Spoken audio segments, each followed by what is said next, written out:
1918年，中青喺必力者士街會所所建立嘅全香港第一個有籃球設施嘅室內體育場館，從嗰一刻開始，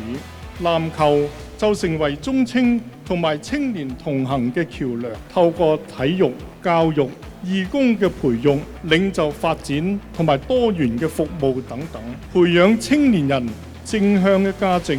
創新嘅精神同埋社會嘅責任感。3、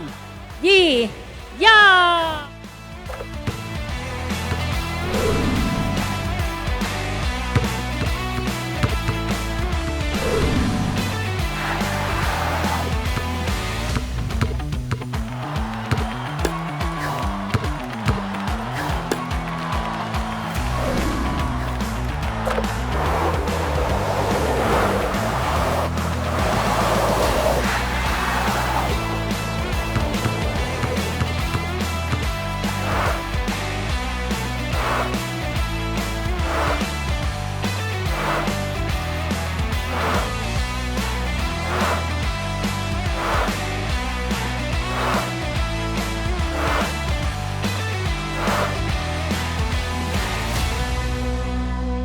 剛才嘅啟動儀式咧，亦都揭開咗我哋今年125週年啊會慶嘅序幕。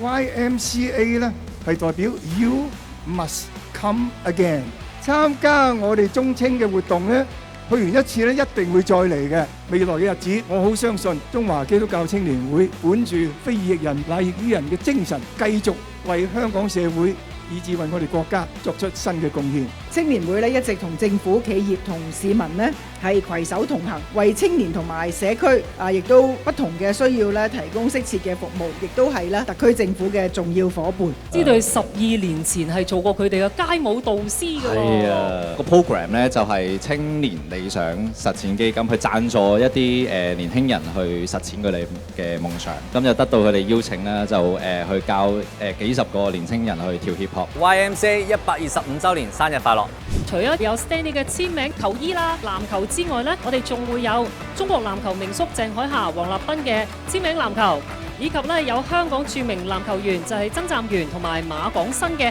簽名球衣，以及香港東方球員簽名卡嘅。嚟緊下半年呢，我哋仲會有125週年好多精彩嘅活動送俾大家，所以大家千祈唔好錯過啦嚇！